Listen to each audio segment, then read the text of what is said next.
Hello there.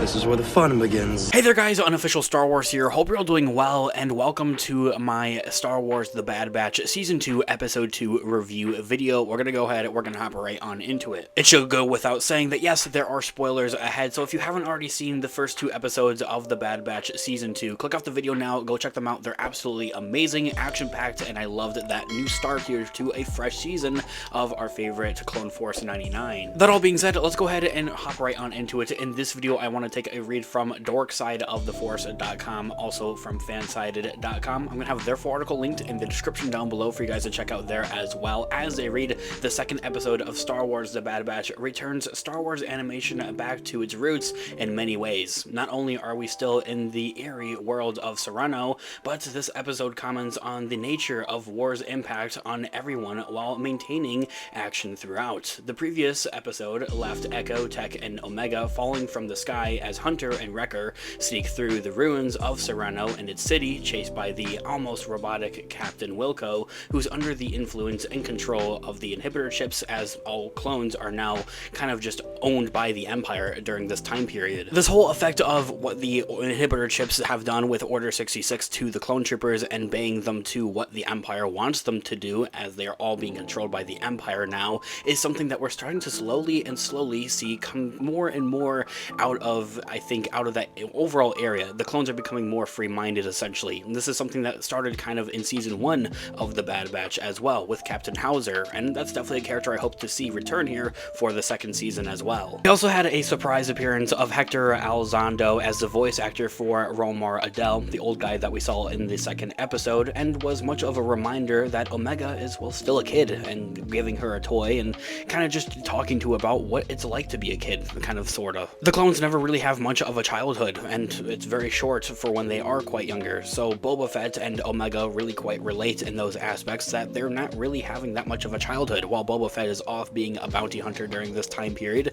and finding his roots of being a bounty hunter overall, something that we also seen throughout the Clone Wars animated show there as well. We're now starting to kind of see here more with Omega, also with what we saw in the first season of The Bad Batch, and how she's being impacted from just complete war and chaos constantly around her, and also being trained and raised by, well, soldiers. It's something that was set up in the first episode, I feel like, for the second season, is that she's more well-trained and more skilled here. She's kind of able to handle herself, rather, and doesn't really need all that much help compared to what we saw in the first season, and that is kind of something that was brought up, is that she really isn't supposed to know how to fight or anything like that. However, yet, well, here she is. As the article continues, it is truly wonderful to see small acts of kindness, like giving someone a gift or helping them repair something, can become quite life-saving. While the Bad Batch is obviously wearing those from Serrano, they still provide some levels of assistance to Romar, even as they are being hunted. This basic kindness is the essence of what the Jedi taught,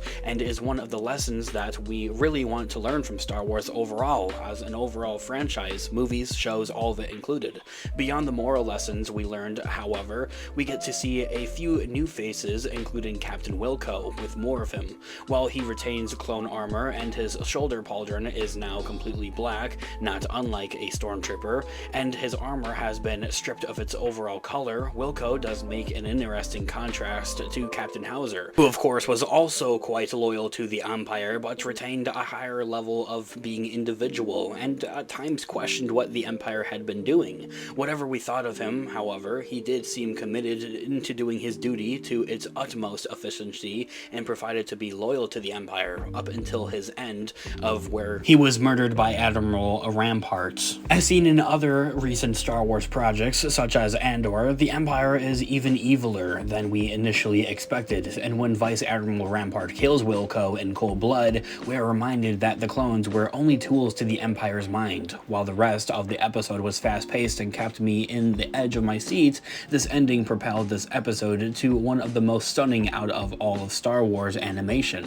We knew the Empire was evil, but even with those such as Pong Krell as examples of complete pure evil, Vice Admiral Rampart's emotionless response was quite chilling to just cold-blood murder of Wilco, since he didn't want to do what he was being told. If an episode of Star Wars can be both chilling and heartwarming at the same time, I think we can all agree that alone, this would be quite the episode for that storytelling to be done. While we not only have to agree with Wilco's loyalty loyalties, Star Wars fans spent an entire series learning that each clone was worthy of basic respect and uniqueness, regardless of their origins. This is exactly what Star Wars: The Clone Wars has done with those types of characters, and with, well, humanizing them, making them unique, and making the audience care about them. With the Empire turning on its loyal soldiers so quickly, and the Empire's expansion seems to be like the Bad Batch is on a collision course at this point. But this collision course isn't just with the Empire, but also with their brothers, as both Commander Cody and Crosshair are sure to track them down sooner rather than later. Now, from there, that is where the article concludes, and as I had mentioned at the beginning of this video, I have this full article linked in the description down below for you guys to check out there as well. These first 2 episodes of Season 2 of The Bad Batch have done an excellent job with what they're supposed to do, setting up the overall scenery of everything and where everybody is at, essentially,